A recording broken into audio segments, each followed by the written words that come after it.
ஒரு பெண்ணாக சேமிப்பு குறித்த விழிப்புணர்வு எந்த அளவுக்கு முக்கியம் தெரிஞ்சுக்கிறோம்னு நினைக்கிறீங்க மக்கள் எல்லாரும்? வாழ்க்கையில எந்த ஒரு பெண் பொருளாதார பலத்துடன் இருக்கிறாளோ அவள் வன்முறையிலிருந்து, குடும்ப வன்முறையிலிருந்து தன்னை காப்பாற்றிக் கொள்கிறாள். பணம் இருந்துச்சுன்னா நம்ம கிட்ட ஒரு மரியாதை வரும். அந்த பணத்தை கொடுக்காம நம்ம கிட்ட சேர்த்து வச்சிருக்கக்கூடிய அந்த ஆளுமை பெண்களுக்கு வரணும். பெண் சுதந்திரம் என்பது சம்பாதிப்பதல்ல, சம்பாதிப்பதை சேர்த்து வைப்பதும், சேர்த்து வைப்பதை நம்முடைய திட்டத்தின்படி செலவழிப்பதும். இதை இரண்டு சுதந்திரம் நமக்கு வரணும்னு நான் நினைக்கிறேன். பல நேரங்களில் நான் அதை பார்த்துருக்கிறேன். சில்லறை கிடைச்சிருங்க, மொத்தமாக பணம் கிடைக்காது.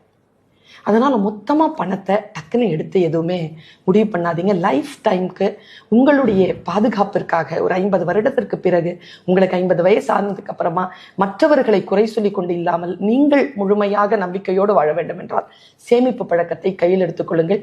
மாதம் ஒரு தொகையை எடுத்து உங்களுடைய வருங்காலத்திற்காக, எப்படி பிள்ளைகளுடைய வருங்காலத்திற்காக நாம் சேர்க்கிறோமோ, ஒவ்வொரு பெண்ணும் ஒவ்வொரு ஆணும் தன்னுடைய முதுமைக்காக சேர்த்து வைத்திருப்பது அவர்களுடைய கடமையாக இன்றைய காலத்தில் நான் கருதுகிறேன். அதனால சேமிப்பை மிக கவனத்துடனும் அறிவார்ந்த வழிகாட்டுதலுடனும் அந்த சேமிப்பை நீங்கள் முன்னெடுக்க வேண்டும்.